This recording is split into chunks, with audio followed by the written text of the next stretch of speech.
AP ఉద్యోగ పెన్షనర్లకు సంబంధించి అత్యంత ముఖ్యమైన సమాచారం అండి. ఇక ఎప్పటి నుండో ఎదురు చూస్తున్న సరెండర్ లీవ్ బిల్లులలో కదలిక వచ్చిందా? ఆంధ్రప్రదేశ్ ప్రభుత్వ ఉద్యోగులకు 2022లో సరెండర్ లీవ్‌లకు సంబంధించి చివరి చెల్లింపులు జరిగాయి. అప్పటి నుంచి నేటి వరకు సరెండర్ లీవ్‌లకు సంబంధించి ఎటువంటి పేమెంట్‌లు జరగలేదు.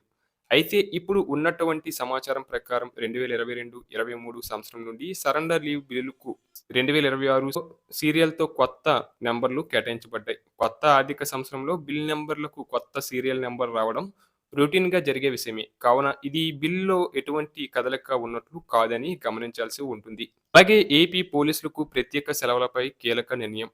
పుట్టినరోజు, మ్యారేజ్ డేకు సెలవులు మంజూరు. అన్ని ర్యాంకుల పోలీసులకు సెలవులు ఇస్తూ నిర్ణయం. యూనిట్ అధికారులు తప్పనిసరిగా అమలు చేయాలన్న డీజీ. అలాగే పెన్షన్ కేసుల ప్రక్రియను క్రమబద్ధీకరించడానికి మరియు నిధి పోర్టల్ ద్వారా రిటైర్మెంట్ బెనిఫిట్స్ ప్రాసెసింగ్ సిస్టమ్ ఆర్బీపీఎస్ అనే ఆన్లైన్ విధానాన్ని అమలు చేయడానికి గతంలో ఉత్తర్వులు జారీ చేయబడ్డాయి.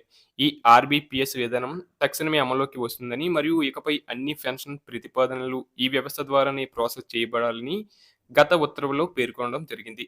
అయితే ఈ విధానం అమల్లోకి వచ్చిన తేదీ నాటికి కొన్ని పెన్షన్ ప్రతిపాదనలు డీడీఓ కార్యాలయ అధిపతి, పెన్షన్ మంజూరు అధికారి వంటి వివిధ స్థాయిలలో పరిశీలనలో ఉన్నాయి.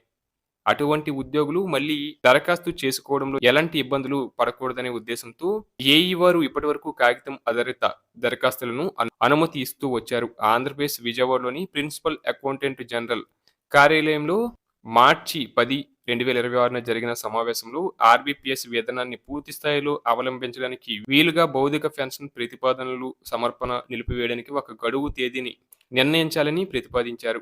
ఇక ఏప్రిల్ 30, 2026 వరకు భౌతిక ప్రతిపాదనలు అంగీకరిస్తారు. మే 1, 2026 నుండి నిధి పోర్టల్ ద్వారానే పెన్షన్ ప్రతిపాదనలు పంపాల్సి ఉంటుంది.